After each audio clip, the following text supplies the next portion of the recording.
গণভোট নিয়ে আহ, মানুষ আসলে কতখানি জানেন? মানে আমাদের দেশে আগে 3টা গণভোট হয়েছে, সেগুলোর স্মৃতি আমাদের কাছে খুব বেশি, অন্তত এখানে আমরা যারা আছি তাদের তাই কাছে জীবন্ত থাকার কথা না। ফলে মানুষ কতখানি জানে, এবং এই 18 মাসেও কেন গণভোট নিয়ে মানুষের এই আলোচনা, এমনকি রাজনৈতিক দলগুলো যারা এমপি ইলেকশন করছেন তারাও অনেকে কতক্ষণে জানে, এবং জাতীয় ঐক্যমত্য কমিশন গণভোটের জন্য বা সরকার যে প্রশ্নগুলো চূড়ান্ত করছে সেগুলো কতখানি কমিউনিকেটিভ হলো যে এখন ভোটের 1 মাস আগে সরকারকে প্রচারণা চালাতে হচ্ছে। দল হিসাবে এনসিপি একটি উদ্যোগ নিয়েছে, ক্যারাভান চালু করেছে, কিন্তু বড় দল বিএনপির খুব সেই অর্থে অ্যাক্টিভিটিস কেন চোখে পড়ে না? আমি খুব কম বিএনপির পেজে বা বিএনপির নেতৃবৃন্দের পেজে গণভোটকে হ্যাঁ বলুন এরকম প্রচারণা দেখেছি, বা মনে পড়ে না আমার। কারণ কি জানেন, মানে এটা আমার ব্যক্তিগত মতামত, গণভোটটা অপ্রয়োজনীয় ছিল। যে স্ট্যাটিস্টিক্সটা তাসিন দিলেন যে সবাই গণভোটের পক্ষে, সবাই যদি পক্ষে হয় তাহলে কি গণভোটটার কোনো প্রয়োজন ছিল? আমি এখানে এসে এর আগেও বহুবার বলেছি যে আমার কাছে মনে হয়েছে যে বিষয়গুলোর উপর গণভোট খুবই কমপ্লিকেটেড একটা বিষয়, এবং রাজনীতিটা বা ভোট দেওয়াটা শুধু আমার আপনার মতো শিক্ষিত মানুষের জন্য নয়। বাংলাদেশে একটি কৃষকও ভোট দিবে, একটি জেলেও ভোট দিবে, এবং অক্ষর জ্ঞানহীন মানুষটাও ভোট দিবে। তাহলে তার জন্য এটি একটি ভেরি কমপ্লিকেটেড ইস্যু।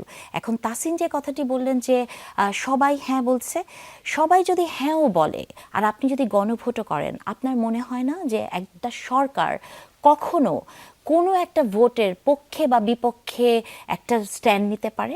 আমি মনে করি যে এটি মানে সরকারের এক ধরনের পক্ষপাত মূলক আচরণ। আজকে আমাদের দেশে আসলে হয়েছে কি, আমরা তো ইতিহাস ভুলে যাই।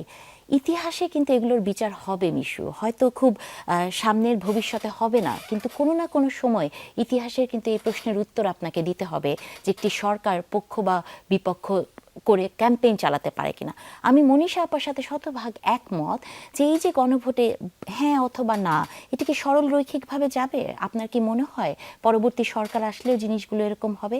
তাসিন একটি কথা বলেছেন, আমি একটু বলি, আমি শোনেন, সেটাও তো সরল রৈখিকভাবে যায় না, কিন্তু আমি একটা পরবর্তীতে চ্যালেঞ্জ তাসিন, হয়েছে। আমি একটু আপনার কথা কাছে বলি। আসবো। হ্যাঁ না, প্রশ্নটা রাখলাম। না, প্রশ্নটা আপনার উত্তরটা আমি দেই। জিয়াউর রহমানের গণভোট আর এই গণভোট কি এক?